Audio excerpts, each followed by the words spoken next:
And now it affected me. And I'm not speaking out because it affected. I always speak out on these issues. The man is wicked. And up to this moment, this guy have not addressed the country. Because he thinks he's too big, when he doesn't earn any money. The people pay him. These people pay their tax. The Amai comes here to collect money. All they ask is just to protect this business and protect these people's property. And now his people came and raised it. They were bringing them from Kano, bringing them from Jos. He knew they were bringing them. We saw even the ones they were loading in front of Asoro Presidential Villa. They were macheting people. In front of the Presidential Villa. Did the president do anything? No. He did not do anything. No. He wants to destroy a country he never built. We are not going to give him that space again. Yes. Only if he wants to kill, let him kill everybody. Yes. But he's a wicked man. Yes. And up till now, he has not come to apologize to Nigerians or send these people to come to apologize to these people. Look at the business, look at the cars. From here up to that junction, his people burnt it. What did these people do to this guy now? Not talk of the one he opened fire.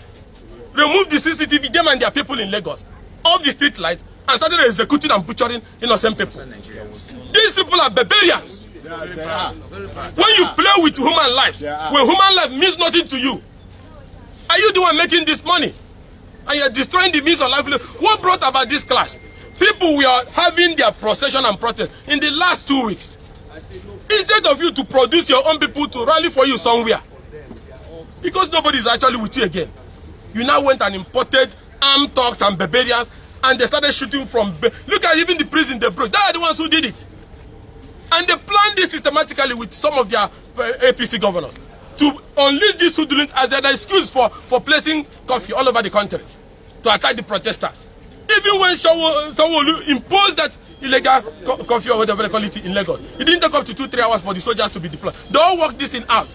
They removed the CCTV camera so that the atrocity will not be covered. They off the street and then started butchering these people. You know, when Ambode said Sanwo-Olu has a mental issue, people took it for granted. For somebody that can support this carnage against his people.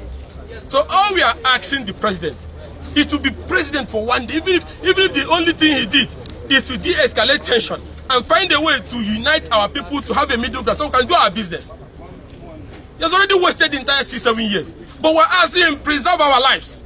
But our lives look like chicken to him. Is his own life special than that of his children? No. All the people that was killed there, let it be his daughter that was killed. Will he be blowing that, sitting in the villa without doing anything? No.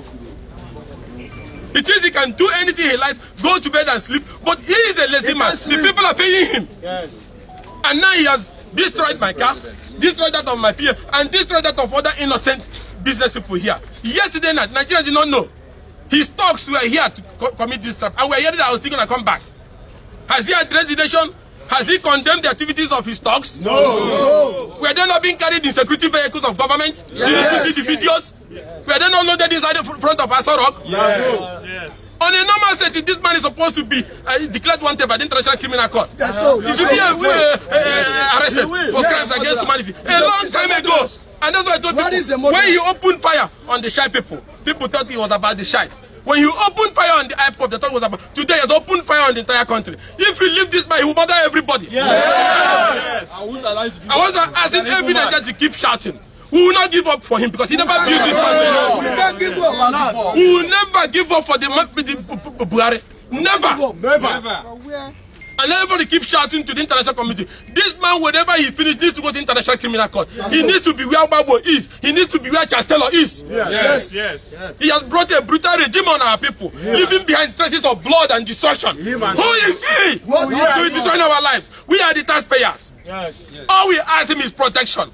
He should stop dividing us along ethnic or religious line. Allow every Nigerian to live peacefully. But he allowed these talks since the last 5 days. And you call yourself a government? You want people to respect you? No. How can any person respect him? Look at my vehicle here. And look at that of my peer and other people. What did we do to him? That was I in the protest? I cannot be a coward, not because it involves me now. I've been saying this even before I got affected yesterday night. That these were militia working for the president. These were militia with the president people we are funding. We saw them on pictures and videos being ferried in government vehicle, being backed up by security forces. The police he didn't do anything yesterday. They wanted, okay, how did the president allow this thing? This was an NSAS protest by young Nigerians in Lagos and Abuja. How did him and his people introduce ethnic and religious angle to this? The president is just wicked. He's a wicked man.